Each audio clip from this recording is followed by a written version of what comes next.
Kicking off at number 5, the HELICOPRION. And please forget about the Megalodon when it comes to some of the most bizarre and impossibly terrifying creatures that would have roamed the 7 seas of the ancient world, because the HELICOPRION is a literal buzzsaw of a shark. And when I say literal buzzsaw, I mean it. Have you ever heard of a tooth whirl? Well, no, because seemingly it was an evolutionary offshoot that didn't exactly catch on back in the day when life was figuring out a way. But at some point in time, this aquatic creature figured it could get by growing a circular saw out of its mouth. Back in 2011, a strange tooth whirl was discovered on the skull of a HELICOPRION in the Phosphoria site of Idaho that measured a staggering 18 inches in length. Now, it gave an explanation to an evolutionary curiosity that had existed since the late 1890s of a species of ancient shark that seemingly grew teeth in an incredibly bizarre pattern, attached to their lower jaw by a mass of cartilage. What's even more terrifying is that the HELICOPRION is believed to have created this teeth whirl in the pattern of a growth ring, as this shark aged, its new teeth would push the previous set back in an infinite whirl, and essentially the older the shark, the bigger the buzzsaw. The jaw would close, rotating the teeth backwards in the fashion of a circular saw. Now, thankfully for us, this species of shark existed over 290 million years ago, so there'll be no risk of us running into such a terrifying monstrosity anytime soon. But the fact that evolution caused this creature's jaw to try and become a literal maw of razor sharp teeth like some horrifying Lovecraftian beast is nightmare fuel enough. Perhaps its closest relative is the goblin shark or the tiny spookfish and ghost sharks that have considerably shrunk down in size since their heyday. Presumably, we can only guess as to its feeding habits, but with the way its teeth were assembled, that's a pretty tall order for our imaginations. Oh, and also, did I mention that they were about 40 feet in length? Not today, HELICOPRION. No thank you. Swinging in at number 4, the Dunkleosteus. Alright, unfortunately we're going to have to stay in the ocean for a little while longer, because if we're talking subaquatic horror movies, then I think I may have the perfect candidate, and certainly one that hasn't been covered in horror cinema before. Yet anyway. Forget about Piranha 3D, forget about Deep Blue Sea, let me introduce you to the Dunkleosteus. Alright, okay, maybe on the surface they don't look that terrifying, especially compared to the HELICOPRION, but just hold that thought for a moment. Fish assemble in shoals, right? Swimming about in great big swarms under the sea, bright and colourful and most of them pretty unassuming, who generally make up the prey rather than the predator. Well, about 380 million years ago, things would have been a little bit different, especially if this guy was about. A giant armoured fish whose jaws possessed enough pressure to exert over 755 kilograms of pressure. Now imagine a whole swarm of them coming toward you. Also, it's important to note that there are over 10 different species of the Dunkleosteus, suggesting that they were in fact both numerous and diverse creatures, vastly populating the oceans of the ancient world. The largest of the species is the Dunkleosteus torelli, a fish that had a rounded snout and 2 razor-sharp plates that made up its beak of a jaw. Like other placoderms of the time, it had a 2-part, highly armoured exterior made from bone, and the reason that it possessed such a powerful beak, and another source for the nightmare fuel, is that it's also theorized these creatures cannibalized each other. And also, again, did I mention that the largest of these things grew up to 20 feet in length? It's a freaking fish. Really, the Dunkleosteus makes the piranha of today look like a goldfish. These things are the most metal thing that you could ever have possibly battered and fried and served alongside chips with mushy peas. Cannibals, scourge of the sea, razor sharp beaks. No thank you. No thank you, no wonder we left the ocean. Next up at number 3, the Megalania. Alright, now, some of you may have looked at this list and thought, dragons. I bet there's going to be some dragons on this list. But yeah, come on guys, we know that dragons aren't real. And I'm starting to string you along like that. I really am. Komodo dragons though, those things are very, very real. Just imagine a horror movie with a whole pit full of Komodo dragons slobbering around with vile poisonous spit frothing from their mouths, and whilst I'm still pretty damn shocked that Komodo dragons haven't featured in their own blockbuster modern horror film yet, although they've certainly been covered in B movies, forget about that for now. Sideline the Komodo dragon, because their ancient ancestor is far, far more terrifying. Let me introduce you to the Megalania, the largest terrestrial lizard ever known to have existed, and one of the few ancient creatures on this list that would have been skittering across the earth alongside our ancient human ancestors. Yeah, you heard that right. This guy would have been a contender on the apex predatory pyramid, and given the fact that the Greek translation of this creature's name is Ancient Giant Butcher, yeah, competition. Now, given the fact that there is a lack of a complete skeleton of the Megalania, it's hard to establish its exact size, but the most conservative of estimations put this giant lizard at around 23 feet in length with a maximum weight of 620 kilos. Judging from its size alone, it would have fed upon mid to large animals, mostly giant marsupials such as the Diprotodon, as well as large birds and their chicks. Native to Australia, some scientists regard the Megalania as the only predator of the Australian Pleistocene megafauna, meaning that this thing would have dominated the landscape as the apex predator of the time, rivaled only by the quincana, a genus of extinct terrestrial crocodile. Oh yeah, and also as a varanid lizard, this thing was dripping with a highly venomous hemotoxin, and given the fact it is the largest venomous vertebrate ever known, and even more terrifying, the indigenous people of Australia would have been around at the time of the Megalania. Yeah, humans were kept awake at night by the thought of this terrifying lizard out in the bush. No thank you. Coming in at number 2, the hell pig. Alright, now whilst it may seem that by name alone this thing is terrifying enough, I've thought long and hard about what would possibly be the best premise for a horror movie ancient creature throughout the confines of this list. Certainly, the hell pig would strike fear just by its title, but bear with me because the implication behind this giant pig of the wild is going to take a little bit of our imagination for it to truly ignite the nightmare fuel. The Archaeotherium, which means ancient beast, isn't really a pig. In fact, whilst it certainly would visually resemble what are now wild warthogs, the hell pig is actually far closer to being a hippo or even a whale than it is the common swine. It is derived from a disputed genus, the Artiodactyls, which are an ancestral group that now makes up deer, sheep, camels and llamas, and whilst those guys certainly aren't ready to shovel the fear in our faces despite their best efforts, the hell pig was certainly willing and able. For one reason alone. Have you ever seen a hippo open its jaws? Do you know what damage can be wrought by a hippo opening and closing its mouth on a creature's head? Hippos are insane, and these guys, the hell pigs, were the halcyon purveyors of that same ancient terror, a frightening hybrid of warthog meets hippopotamus that roamed the insane wilderness in packs of hell pigs, hunting down prehistoric rhinos. Seriously guys, these hell pigs preyed on the ancestors of rhinos just for the hell of it. Also, because of the structural limitations of their bizarre hybrid maw, the hell pig would have had to have bisected its prey into chunks of flesh before gnawing on it and crunching it down into a mush like some strange giant hell pig truffle hunter. Hell pigs were crazy guys, and if you were scared of razorback, then just imagine a herd of these things coming for you. They wouldn't even give you the mercy of a quick death. It'd just be slow and full of hippo teeth. And finally, coming in at number 1 spot, Haast's eagle. Because yes, when it comes to a creature of such power and terror that would have certainly feasted upon humans given the chance, in that regard, Haast's eagle is one of the undisputed champions of the ancient world. Also, it just so happens to be the largest eagle ever known to have existed. The largest eagle ever. Do you know how efficient eagles are as predators? Yeah. Frighteningly so. They're the lord of the skies for a reason. Now picture them with a wingspan of nearly 10 feet. And you'll be ready to feel the same fear that the poor flightless moa bird felt before they were hunted to extinction. Have you ever heard of island gigantism? It's a biological phenomenon that occurs when the size of a predator suddenly blows up after being left isolated on an island to hunt all of the poor helpless prey that it so desires. Such is the case with Haast's eagle, specifically in the South Island of New Zealand, presumably around the year 1200 or so AD. You see, the point where this entry earns its feathers is that for an unknown amount of time, Haast's eagle feasted on the flightless moa bird of New Zealand to their heart's content. Eventually though, when the early Maori settlers arrived on the island around the year 1280, eventually in about 1400 AD, Haast's eagle had hunted all of the moa to extinction. At this specific point in time when the Haast's eagle were tragically slipping away from this planet and becoming extinct in their own right, they would literally eat children. These giant, swooping, legendary feathered and beaked predators would soar from the skies of New Zealand, attack and eat Maori children, even in some cases grown humans. Now, although these occurrences are only passed down through Maori legend, Haast's eagle plays an integral role in their oral traditions. They refer to it as Puakai, the monster bird, a literal ancestor of the true raptor. The Haast's eagle was so damn terrifying that it earned its own place in the mythos of Maori culture. Yeah, it's sad to see such a beautiful creature no longer with us, but holy moly, these birds would have torn us to shreds. Coming in at number 5, Mega Piranha.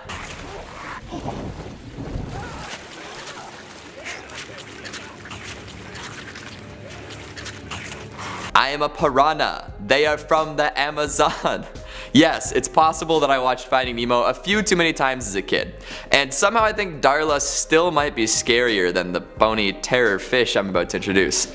Something about that headgear still sends shivers down my spine. Back to the Mega Piranha though.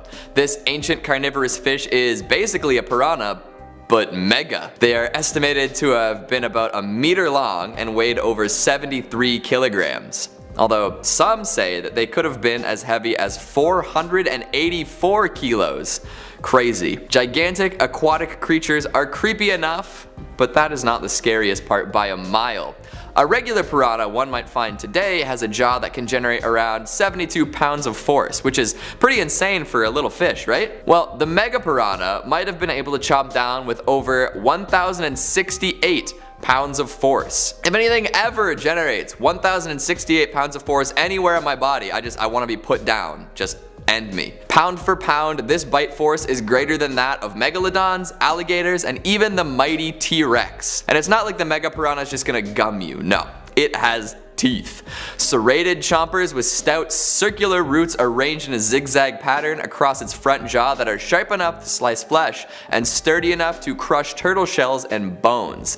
Yes, this fish will crush your bones. Be thankful you can hop in the water today without worrying about these meat manglers. Coming in at number 4, we've got Quetzalcoatlus.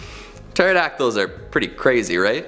Giant lizard birds with insane beaks and all. Well, the Quetzalcoatlus puts those winged freaks to shame. With a stork neck, bat wings, and 4 limbs, this is the largest creature to ever fly. If it was standing on the ground, this boy would be as tall as a giraffe. And with its wings outstretched, it's been estimated at having a span of 35 feet. It's basically the size of a Cessna aircraft.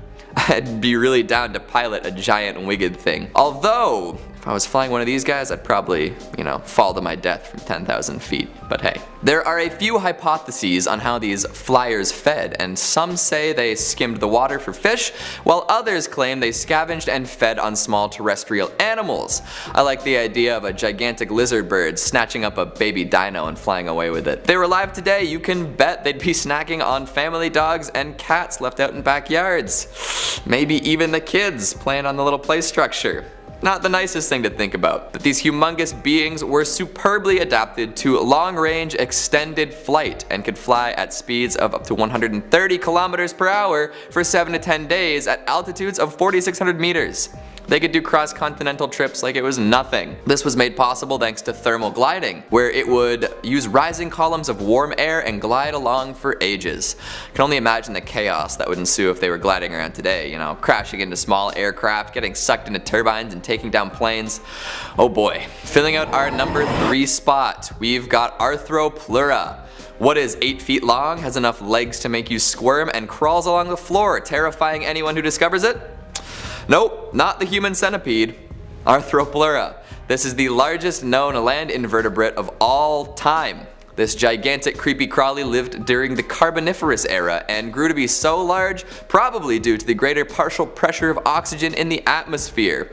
That and the fact that there were no predators around to eat it. Although, even if there were predators, could you imagine trying to eat an 8-foot millipede? It'd be like crunchy and leggy and gooey. No. These monstrous bugs had hundreds of legs that undulated in rhythm, allowing it to maneuver quickly along the forest floor, swerving around obstacles. They were likely herbivores, feasting on decomposing plant matter on the ground, which admittedly is less terrifying than a carnivorous millipede, but I can just imagine seeing one of these things scuttling around, looking like a giant moving rug with a hard shell.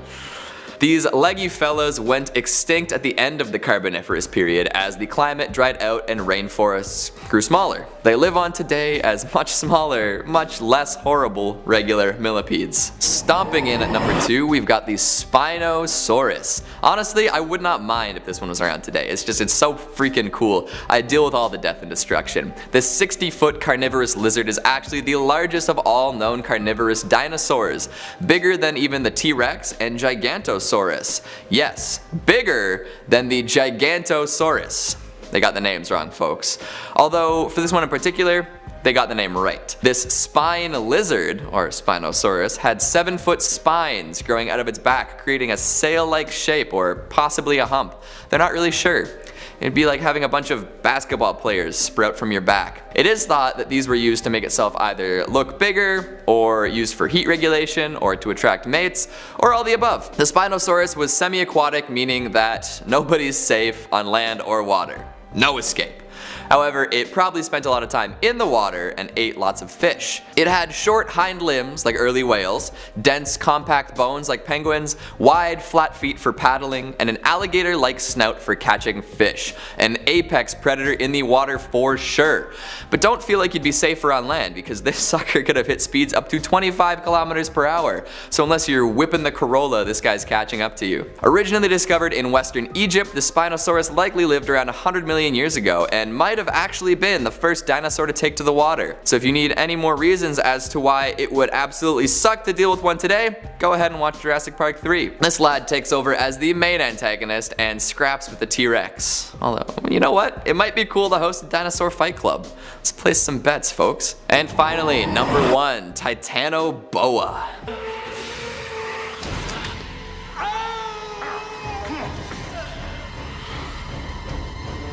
That clip was from the Wet and Wild creature feature from 1997, Anaconda. Yes, we are talking about Titanoboa, but we'll make that link between the two snakes soon enough. If I could imagine one way I would never want to go, it would probably be getting suffocated and crushed to death. And guess how this 42-foot snake kills? Oh no. The Titanoboa, or Titanic boa, is considered the largest snake going, or at least it was during the Paleocene epoch. No living snake has ever been verified with a length of over 31.5 feet, and it is highly doubtful that we'll ever see this record broken. They were able to grow so large because way back when, in the South American rainforests, there were much higher temperatures, and this meant that cold-blooded killer reptiles could grow to be way bigger. A stealthy killer, the Titanoboa probably hunted similar to crocodiles, lurking right beneath the surface of shallow water. When a poor, unsuspecting animal came to the edge to drink, it would strike. The Titanoboa would then wrap itself around the prey and crush it to death. It would then swallow the prey whole, down the hatch. This thing could down crocodiles like 2-bite brownies, given that mega slurp action. Although it has a similar appearance to a boa constrictor, its hunting methods more closely resemble an anaconda. I considered making a Nicki Minaj joke here, but I thought better of it. You're welcome. Starting off at our number 5 spot, Pelagornis. So basically this thing looks like a demonic seagull with extremely sharp teeth. Yeah, who wouldn't want to cross paths with one of these? Its fossil remains date from 25 million years ago, and the only fossil of this creature was uncovered in 1983 at Charleston International Airport in South Carolina. Turns out this guy's wingspan was estimated to be up to 24 feet. So yeah, this just adds to the fear I now have for this creature. It's also apparently the largest flying bird to ever be discovered, so that's fun. It's expected this bird was able to fly simply by jumping off cliffs and just spreading its wings, spending a lot of its time over the oceans as the rising wind currents from the ocean kept it in flight. So at least it didn't spend much time on land, so that's good I guess. Oh yeah, and the fact that it doesn't exist anymore? Yeah, that's nice. In at number 4, Gigantopithecus. This was the largest ape on Earth and lived between 9 million to 100,000 years ago in Asia. It stood at 10 feet tall and weighed in at 1,200 pounds. Okay, so forget the puny little seagull. This ape is legit scary. 10 feet and over 1,000 pounds, oh my god. He was believed to walk like modern gorillas and chimps on all fours. And due to how the teeth looked upon discovery, it's assumed these animals would chew up tough fibrous foods by cutting, crushing, and grinding their food. The fossils also suggest that this species were the largest known primates that ever lived. Coming in at number 3, Chimaeroceras. This creature lived 470 to 460 million years ago during the Ordovician period. It was a giant ancient ancestor of the modern squids and octopi. Its most distinctive feature was its enormous cone-like shell and tentacles that it used to catch its prey, which included fish and other sea creatures. The estimates regarding the size of the shell vary between 20 to 40 feet long. Regardless, that is huge. Now, as we know, 80% of the ocean hasn't been explored yet, and at points the depths are really deep and dark, so who knows what lives down there. Whenever I hear about a creature from the ocean that's extinct, I don't always believe it. Sea creatures are usually quite intelligent and they're able to adapt really well to their surroundings. So a little part of me thinks that this guy could still be down there. It's kind of like that movie that's coming out called The Meg. It's about this shark-like creature that was previously thought to be extinct, but it actually lives at the bottom of the deepest trench in the Pacific. Yeah, it's a pretty creepy concept, but you never know.